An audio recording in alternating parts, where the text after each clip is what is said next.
Daí, beleza? Eu sou o Cristiano de Graça e você está no podcast Sul Atletiba, nosso programa especial de toda sexta-feira, o Redação Bem Paraná, Coxa, que vai destacar essa 34ª rodada. O jogo do Coritiba fora de casa, lá no interior do Rio de Janeiro, vai enfrentar o Volta Redonda, a primeira vez que o Coxa vai jogar lá no Raulino de Oliveira. Os desfalques, as voltas dos titulares, também vamos analisar aí a matemática para ver como que vai ser o acesso das equipes que brigam por esse G4. Tudo isso e muito mais depois da nossa vinheta.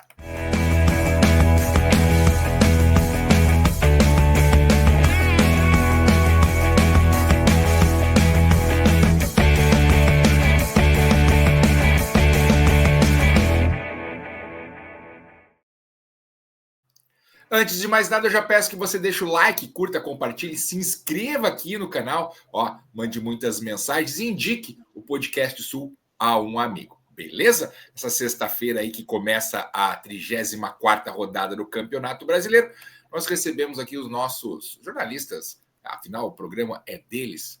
Lício Veloso Ribas e Silvio Halt Filho, bom dia, tudo bem, amigos? Bom dia, Christian, bom dia, Silvio, um abraço a toda a audiência do Podcast Sul. Temos muito a falar sobre o Curitiba. Vantagem que vai ter 3 jogos fora de casa, onde ele é o melhor mandante, e 2 jogos em casa, onde ele não tem sido um mandante lá, essas maravilhas. Beleza, bom dia, Christian, bom dia, Lício, pessoal do Podcast Sul. E amanhã tem um jogo importante aí contra um time que parece fácil, mas não é. Um joguinho de Norex aí, parece, mas não é. E abertura da rodada, vamos começar já falando dessa rodada. Começa hoje às 19 horas. Novo Horizontino e Botafogo. Um belo empate, ajudava todo mundo, hein? Daí no sábado, daí já também. Não, também, hoje à noite. Cuiabá e Remo, outro jogo aí, confronto direto, mas um empate seria ótimo. E aí no sábado, Atlético e América, o jogo do Coritiba contra o Volta Redonda às 4 horas da tarde. Paysandu e Avaí, tá cheirando um empate também esse jogo. Criciúma e Goiás, outro empate aqui seria sensacional para a dupla Atletiba. CRB e Atlético Goianiense. Já no domingo, Vila Nova e Ferroviária. Na segunda-feira, Chapecoense e Operário. Eu estou apostando tudo no Fantasma. Acabar de vez com a Chape. E o Atlético fecha a rodada às 9h30 da noite na Arena da Baixada contra o Amazonas. Essa rodada aí que promete. Né? Muita gente já fazendo aí os cálculos no chance de gol, no Tristão Garcia, sei lá mais qual outro. Vocês têm a maquininha de vocês de também fazer cálculo, gente? Não, a gente calcula só aproveitamento, o cálculo de estatísticas e coisa. Eu faço muito no Departamento de Matemática da Federal de Minas Gerais. Lá tem uma coisa bacana também. Eu até estava vendo aqui, eu estou com o chance de gol aberto aqui. Chance de título do Coritiba, 53%. Acesso, 95%. A Chape, em segundo, 18% de título, 79%, 78,9% de acesso. Criciúma, 72% de acesso, 37% para o Remo. E aí o Grêmio Novo Horizontino tem 64% de acesso. E o Goiás, 14%. E o Atlético, 21%. Você vê assim, na ordem eles estão trocados, mas tem mais chance do que os outros. Em relação ao número mágico, até nós discutíamos esses dias, que a gente falava em 62 pontos, hoje 62 pontos dá 70% de chance que com 62 pontos suba. Caiu, já foi mais alto. Para ser campeão, o número mágico é 70 pontos. Bastante, né? Mas vai ser bem apertadinho. Todas. E vai mudar rodada a rodada, né? Esses números também, né? Porque o objetivo é esse mesmo, né? Ele vai sendo atualizado a rodada, o grau de dificuldade de cada um, né? O retrospecto de cada um interfere na força de cada time. Enfim, e pelo jeito que está se desenhando, são muitos confrontos diretos aí, né? Vai ser uma loucura essa reta final, vai ser bem emocionante, né? De hoje a um mês acabou o campeonato, né? Dia 22, a última rodada. Então, 5 jogos em um mês aí É a hora de. Como é que era aquele ditado que tinha quem tem mais garrafa vazia para vender é a hora de mostrar, né?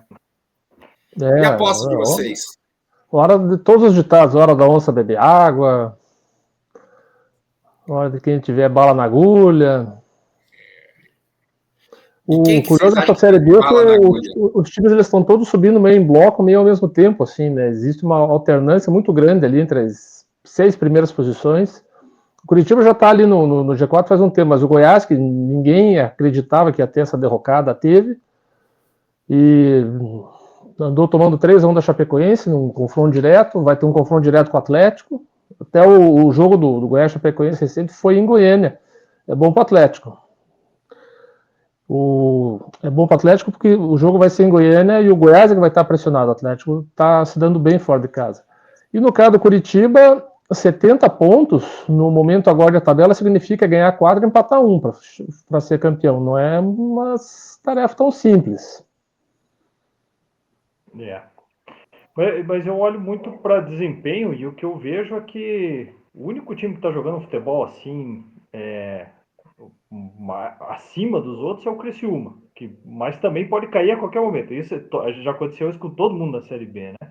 Em determinado momento, o Curitiba parecia ser o dono da Série B e ele deu uma murchada, perdeu pontos bobos. O Atlético deu aquela arrancada de 7 vitórias consecutivas e depois, né, 4 jogos seguidos sem vencer, né, desde que o Esquivel se machucou. E tá acontecendo isso com todo mundo, né? A Chapecoense, né, ficou, acho que 10 jogos invicto, mais ou menos, e daí já murchou e perdeu ponto bobo. Então, é muito imprevisível. Mesmo, tanto a tabela é meio maluca, é difícil de fazer previsão, e também se olhando para o campo, para o desempenho, tá todo mundo pertinho um do outro, né? Eu pensei que você ia falar que estava jogando melhor futebol o Remo. Também vem numa sequência grande, né? Também, é o Remo. Também, mas de vez em quando dá umas tropeçadas também, né? O Silvio tem razão, o que jogou mais sólido nessas últimas, vamos dizer, 10, 12 rodadas foi o Criciúma, em que pese o Criciúma ter tomado 4-2 do Paysandu em casa. Parece o Coxa, mas foi o Criciúma. E o Curitiba, naquela sequência de 9 jogos de invencibilidade, né? Acabou caindo bem justamente para o Paysandu. Eu estava lendo hoje uma matéria do Paysandu, que eles estão com 99% de risco de queda, né? Eles apostando, porque a sequência deles, nessa fase final do campeonato, eles ficaram invictos no primeiro turno. Ganharam do Coxa, empataram com não sei quem. Né? E o Coxa, pelo outro lado, falando em números, se conseguir repetir os 8 pontos que fez nessa sequência, os matemáticos garantem que sobe. Ganhou do Volta Redonda, com 2 gols do De La Torre aqui, não sei se vocês lembram. Sim. E venceu fora de casa o CRB, né, no último segundo lá, um pênalti bobo do zagueiro lá. Daí jogou em casa, perdeu para o Paysandu, empatou com o Atlético. Não, perdeu para o Atlético e empatou com o Amazonas. Não, isso? Empatou com o Atlético e empatou com o Amazonas. 8 pontos. Foram os 8 pontos. Vocês acham que dá para ser melhor nesse retorno? Eu acho que vai ser mais ou menos por aí. O problema maior do Curitiba é que assim, essa goleada do Paysandu no primeiro turno meio que o time desandou, né? Em casa, eu tenho me decepcionado um pouco em casa dos jogos do Curitiba, porque assim, ele pega equipes que jogam minimamente fechadas e não consegue fazer nada nos caras ali. Tipo, pegou Goiás, empatou 0-0, o Goiás não quis jogar bola. Pegou a Chapecoense 0-0, o Remo 0-0, o Atlético Paranaense 0-0. O Atlético é um time ofensivo, não é um time que dê muita bola para defesa. Quer dizer, não é que não dá, mas é que não funciona direito a defesa. E o Curitiba não conseguiu machucar nenhum deles ali. 0-0 dos 4 casos foi o resultado mais adequado às circunstâncias do jogo. Ainda perdeu para o Criciúma sem fazer gol. Então, assim, não foram muitos jogos bons que o Curitiba fez desde que tomou aquela goleada do Paysandu. E até por incrível que pareça, dessa série, o que eu achei mais decepcionante foi o jogo do Amazonas. Ter empatado 1-1. Fora o Paysandu, que aquilo foi uma aberração, mas foi o Amazonas, que era um dia de festa, os 40 anos do título brasileiro, estreia de camisa. Não tinha estreia de camisa foi o Criciúma. Enfim, um clima todo festivo, o Amazonas lá embaixo, o Amazonas como visitante tem um desempenho bem fraco, E o Curitiba, aquele negócio, assim, ele fez 1-0 meio suando, e no segundo tempo não se incomodou em pressionar, não se incomodou em se fechar na defesa, parecia que ia ganhar o jogo natural, só que tinha muitos minutos de acréscimo, e o Amazonas foi lá, deu uma bola e pá, gol. Então isso eu achei dessa série o resultado mais decepcionante. Mas de maneira geral, o desempenho do Curitiba em casa decepcionou muito depois daquela vitória do Paysandu. Tudo bem que ganhou do Botafogo, ganhou do Atlético Goianiense, mas de maneira geral perdeu muitos pontos em casa. O Curitiba podia estar com 60, 70 pontos ali se ganhasse esses jogos, e era vários deles confronto direto, né? Era onde o Curitiba precisava mostrar a força em casa, a força da torcida, e não fez. Eu não lembro de nenhum confronto direto no segundo turno que o Curitiba tenha ganho no Couto Pereira. Assim de Não, não cabeça, teve. né? Goiás, Remo, Chape, Criciúma, Atlético, não teve. E não fez gol em nenhum dos jogos, né? Parece que para o jogo de amanhã, a probabilidade é de que tenhamos mudança no ataque. Será que vem aí De La Torre no lugar do Coutinho?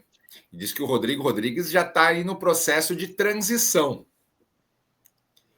É que às vezes Será que ele volta esse ano? É que a transição às vezes é longa, né? A transição é aquele mescla de fisioterapia com alguns treinos no campo, né? E às vezes cada dia o departamento médico e fisioterapia, e fisiologia, enfim, toda a comissão técnica vai avaliando o jogador dia a dia, né? E às vezes se o cara não dá resposta, é muito impreciso, é muito humano, né? A recuperação, então não dá para fazer previsão. Mas parece que daqui uma semana, 10 dias, ele está de volta, né? Não sabe se de volta para jogar 90 minutos já de cara, né?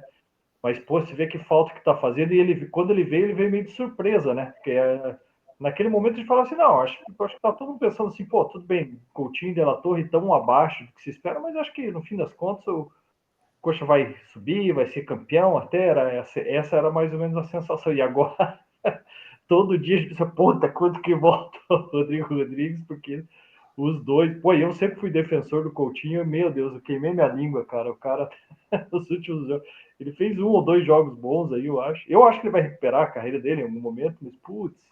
Parece que no esporte, ano que vem, na segunda divisão, diz que vai arrebentar. É, mas, putz, decepcionou. Claro, tem o contexto que não ajuda muito o estilo de jogo do Curitiba, tá, mas mesmo assim, ficou devendo, né? O De La Torre também, nas últimas vezes que entrou, putz, umas caneladas na bola ali, que pelo amor de Deus. Mas eu acho que vai ter que ser ele, né? Ou, né, talvez a surpresa seja o Yuri Castilho, bem de centroavante e alguém entrando lá na ponta esquerda. Bem que quando isso foi tentado também não deu muita, né? Dá um pouquinho mais de mobilidade ali para o ataque, mas também não dá aquela efetividade assim, né, de incomodar, de finalizar o tempo inteiro. Então, tem esse pepinão na mão aí do Mozart. E tem um pepino grande, porque ele perdeu 3 jogadores por cartões e tem mais contundidos, né? Olha só os relacionados, já falei do pessoal, os relacionados para o jogo desse sábado. O Gabriel Leite, Pedro Morisco e Pedro Rangel. O Benazzi ficou para jogar a Taça Paraná. Daí na zaga, olha só que pepino, só tem o Jaci, o Michael e o Rodrigo Moledo. Moledo que nem estreou na Série B, jogou o último jogo do Moledo foi aquele jogo na Copa do Brasil. Nas laterais, ele perdeu o expulso o Bruno Melo, levou o Alex Silva, o Felipe Guimarães, o João Almeida e o Zeca. Ainda desfalcou o time sub-20. No meio-campo, Carlos de Pena, Felipe Machado, Giovani, Josué, Sebastião Gomes, Vini Paulista e o Alisson. No ataque, ele perdeu também por cartão amarelo bobo. Depois do jogo, lá o Cleison foi se meter na confusão lá na Atletiba de novo. Tomou o amarelo. Tá fora. De La Torre, Everaldo, Gustavo Coutinho, Yuri Castilho, Lucas Ronier e mais um desfalque para o time sub-20. Juan Assis, né? Porque o Careca também está machucado. O Careca está no departamento médico. Parece mais tempo. O Rodrigo Rodrigues, que a gente falou, está aí nesse processo de transição. E a gente nem sabe qual que é a real condição desse cara, se ele, né, realmente joga, fez poucos minutos em campo.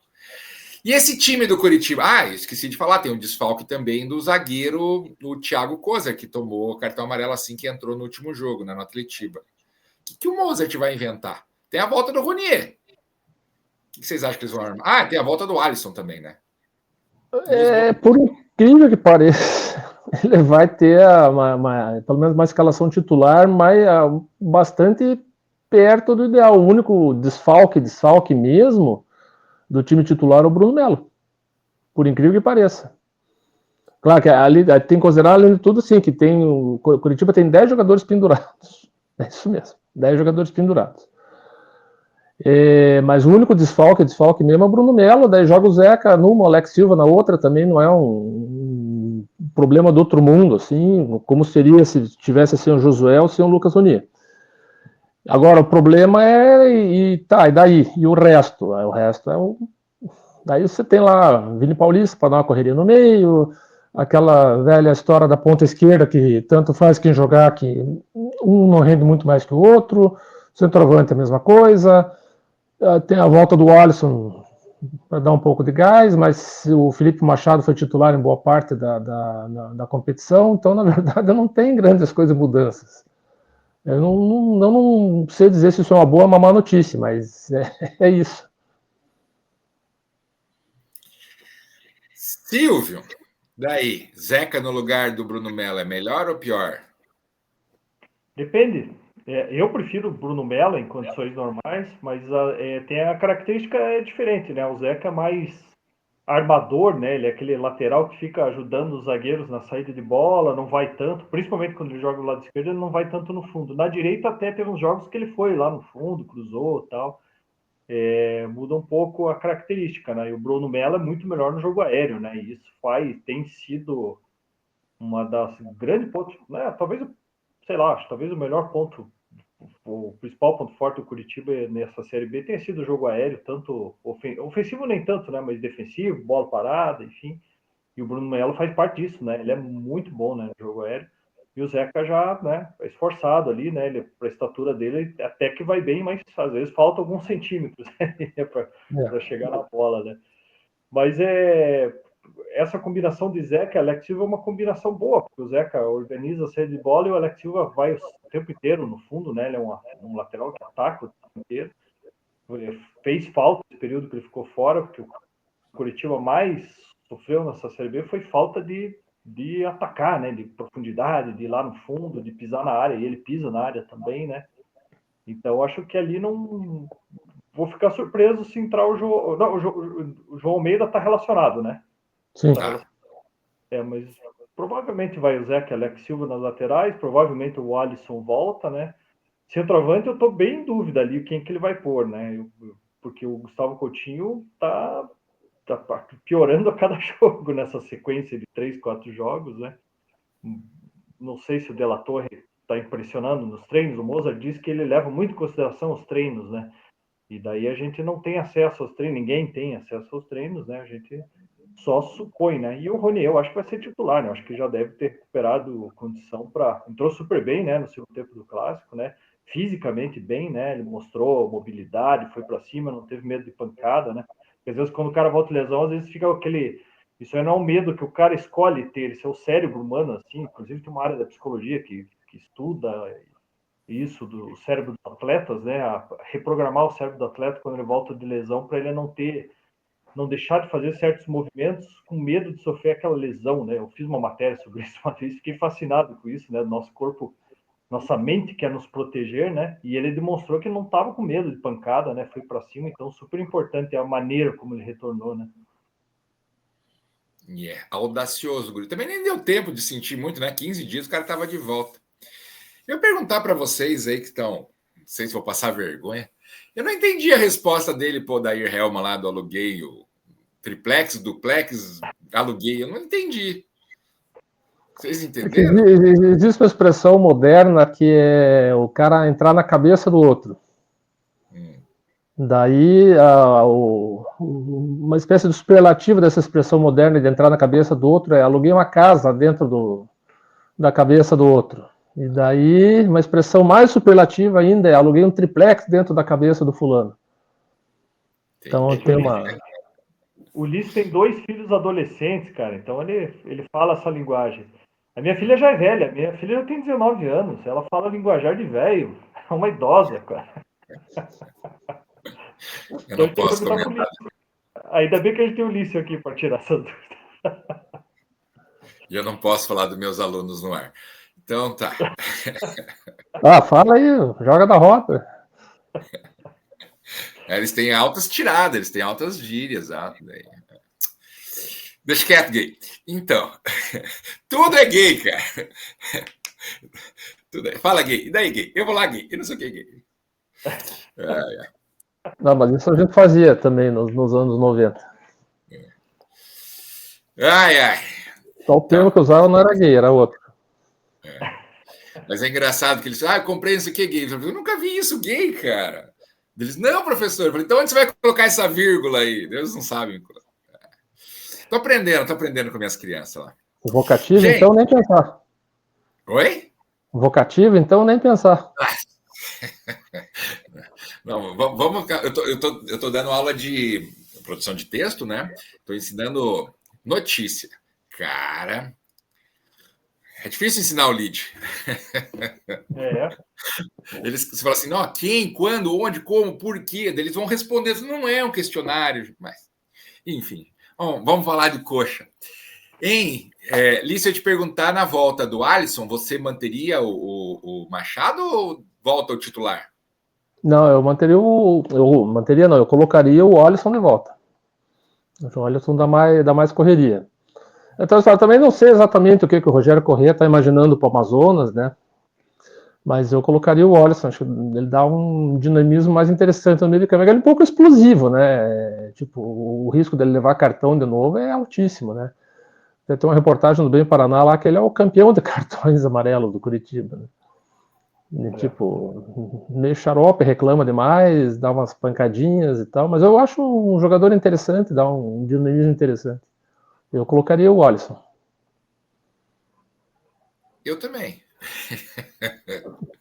No lugar do Felipe Machado. Felipe Machado que foi bacana, respondeu bem a pergunta na coletiva lá que fiz a respeito da intensidade. Ele falou que o Mozart está cobrando bastante ele para jogar de primeiro volante, posicionamento e intensidade. Então, assim, o pessoal está ligado também não só nas qualidades, mas também no que precisa melhorar. E em relação ao ataque, Ronier deve voltar naturalmente. O Curitiba não tem o Careca, não tem o Cleison, voltou o Everaldo. Não vai começar com o Everaldo, vai ser Ronier e pronto, né? Não, vai ser Ronier. Não, porque o Everaldo, quando jogou, ele tá jogando na esquerda. Pois é. Apesar que teve um jogo que ele entrou na direita, não jogou? Ah, não, quem entrou na direita foi o Cleison que voltou para lá, é verdade. Não, aí quando ele entrou na esquerda, aí ele foi para a esquerda, o Cleison para a direita. É verdade. Mas sobre o Felipe Machado, responde de novo aquela frase lá que você corta a árvore com um facão porque odeia Machado. Eu estava pensando que ele ia ser grosseiro, ele foi educado, gostei da resposta dele, ganhou pontos comigo. Gente, falando do Volta Redonda, o Rogério Corrêa, que você falou que não é aquele do Atlético lá, o cara é meio pilhado também, né? Gosta de umas cutucadas nos jogadores. Como é que tá o clima lá, será? Ele é uma figuraça. Ele tá para bater um recorde aí. Bateu. Ele é o segundo técnico com mais jogos da história do Volta Redonda. Aí todo mundo vai dizer, pô, grandes B. Não, ele 165 jogos. Ele tá desde 2022 no cargo. Ele é o terceiro técnico mais longevo do Brasil, né? Só atrás do Abel Ferreira e do Rogério Ceni, lá do Bahia, né? E ele tem o grupo na mão ali, né? Eu fiz uma materinha bem completa, a matéria não, é bem longa, é grandinha, a matéria está no Bem Paraná, que o link está na descrição do vídeo, sobre o Volta Redonda, quem são os principais jogadores que saíram, por exemplo, o Volta Redonda perdeu um dos melhores jogadores, que é um volante chamado Pierre, revelado pelo Atlético Paranaense. Aliás, não sei porque o Atlético deixou esse cara embora tão fácil, os jogos que eu vi, eu gostei demais desse Pierre, ele estava bem no Volta Redonda, e ele foi embora, foi pro... agora me escapou aqui, mas enfim, foi pro Fortaleza, foi jogar a Série A. E o outro jogador que era um zagueiro, acho que é Gabriel Bahia, se não me engano, foi pro Botafogo. Então, dois dos destaques do Volta Redonda, né? Você vê o time que está lá lutando contra o rebaixamento, mesmo assim manda jogadores para a Série A na janelinha aí de junho e julho, né? O jogador que está bem lá desde o início é o goleiro lá, o Jefferson, e o Meia Raí. Esse Meia Raí foi revelado pelo Botafogo, com os 4, 5 anos do Botafogo, e tem 23 anos, jogador jovem ainda, bem interessante. E a curiosidade é que eles são o pior ataque da competição, né? 23 gols só em 33 rodadas, só que eles são o segundo time que mais finaliza, né? 16 finalizações por jogo. Aí você pensa, porra, esses caras finalizam mal, então. Eles são os que mais acertam cruzamentos por jogo, são o segundo, quarto em posse de bola, o segundo que mais acertam passe. Então eles são um time que vem para cima, tocam bem a bola, cruzam, enchem de bola na área, finalizam, mas não fazem gol. É tipo eu no Gato Preto lá, faço uma furdunça, derrubo e tal, não fumego ninguém, né? Então... Só lembrando que no jogo do primeiro turno, essa descrição que o Silvio deu foi exatamente o que aconteceu, né? O Volta Redonda chutou muito mais bola que o Curitiba, só que o Curitiba chutou bem, né? O Curitiba fez 2 gols ali no intervalo de 10 minutos, e o Volta Redonda passou o segundo tempo inteiro bombardeando, quer dizer, bombardeando é aquela coisa, né? O Pedro Morisco podia ficar no celular ali e tal, e as bolas estavam indo tudo para fora. Mas o Volta Redonda finaliza bastante. Aí às vezes pode dar um bug nos caras, o cara acertar uma bola no gol, né? É bom lembrar que quando jogou o Volta Redonda e o Atlético chegou a abrir 2-0 lá no primeiro tempo, e no segundo tempo o Volta Redonda resolveu acertar as bolas que não tinha acertado a Série B inteira e ganhou de 3-2. Então alerta para o Curitiba tomar determinados cuidados, porque senão vai deixar uns pontos bobos lá em Volta Redonda. Os pontos caros. Só perderam 3 em casa, né? Tem um aproveitamento até que bom para um time que está na parte de baixo. Eles têm um aproveitamento, uma campanha em casa melhor que a campanha do Atlético na Arena. Então Curitiba em casa perdeu para o Paysandu. Criciúma. Perdeu 2 só, né? Para o Criciúma. Vai ter mais empates, enfim. Mas é o líder do campeonato, né? E você vê quantos anos de história vai ser a primeira vez que vai jogar lá também, né? É coincidência. Oi? O Atlético já jogou no Raulinho de Oliveira contra o Fluminense. Naquele jogo de 95? Era no Raulinho? Não, aquele era na Laranjeiras. Não, aquele era na Laranjeira, mas ele jogou acho que 2022, 2021. Jogou no Raulinho de Oliveira. Até ganhando de 4-1. Assim, o Léo Cittadini pegou a bola, colocou embaixo do braço e acabou com o jogo. Fala desse jogo. Eu tenho um dos times que eu não gosto mesmo é o Fluminense, cara. Entre essas e outras, né? Depois teve as quedas que não caíram, depois até o próprio 2009, enfim. Mas é papo para um outro dia. Querem Você já mandou o boleto para o Fluminense? Você já mandou o boleto para o Fluminense? Não. E o pior o que eu boleto tenho de paga a Série B? Desculpa, não te entendi. O boleto pague a Série B. Não vamos pagar tão cedo. Não vamos pagar tão cedo. Querem dar uns palpitão? Querem previsão do bola de cristal para esse jogo? Eu tô desanimado, hein? Acho que vai 1-1. Meu palpite é 1-1. Eu acho que é capaz de dar outro 0-0. Achei alguém mais desanimado que eu. Lembrando que, a gente dá os palpites, porque a gente é muito bom de dar palpite e os jogadores não obedecem a gente. E 2, a gente quer que o Curitiba ganhe, né? Eles podem pegar, o moço pode pegar a live lá, mostrar para os jogadores, aí, tá vendo, eles não estão apostando em vocês. E dar uma animada nos jogadores, quem sabe eles façam uns 2 golzinhos lá. De vez em quando a gente faz isso querendo queimar a língua, né? Só que tá difícil. É uma boa tática, né? Assim, motivos, cara, né? Não estão botando fé no nosso ataque poderoso. Só que me preocupa em relação a essa questão. Poxa, eles estão muito próximos do... Se perder, digamos que dê tudo errado a rodada, fica com o mesmo número de pontos todo mundo, não sai do G4, mas já fica em segundo.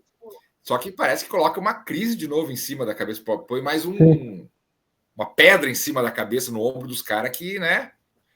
Sim. Na última hora começa a dar aquele medão lá. Por isso é o raciocínio, tem que ser jogar jogo, calma. Ainda tô... Essa sim é uma previsão que eu tô confiante lá. Nós vamos vaiar o mundo, nós... Não, torcida Coxa Branca, né? A gente analisa só, mas a torcida do Caixa Branca vai o Mozart até a 36ª rodada, aí o Curitiba sobe na 36ª rodada e vira todo mundo festa, estátua pro Mozart, vamos pagar a rodada para ele, fica tudo por aí. Eu tenho duas previsões. A pessimista que vai subir na última rodada contra o Amazonas lá. E a mais otimista que vai ser campeão contra o Atlético, em casa, né, na 37ª.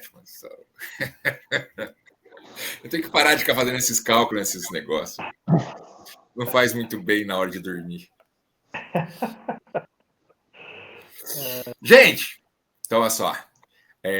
Amanhã, 4 horas da tarde, Raulino de Oliveira, interior do Rio de Janeiro, calor, Curitiba e Volta Redonda e Curitiba. Curitiba precisa da vitória para permanecer na liderança.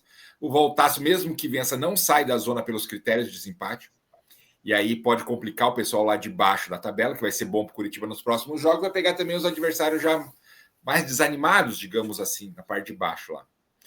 E é o jogo de vida ou morte para o Curitiba. Precisa vencer. Vai ter os outros adversários confronto direto. Tem muito jogo aí no sábado, no domingo, na segunda-feira. Né? E a gente volta a falar desse jogo depois do jogo, contar tudo o que aconteceu. Beleza? Sextou, moçada? Sextou, aproveite o fim de semana, quebra tudo no Gato Preto. Ulisses, eu estou preocupado. O Silvio está muito desanimado. Nem parece sexta-feira. Você tá... O que aconteceu? Pô, tá cedo ainda, Silvio. Força, ânimo. Tocou fora do ar. Opa. Tô fora. Pessoal do Podcast Sul, um abraço a todos vocês, que a força esteja com vocês. Um abraço, gente. Valeu.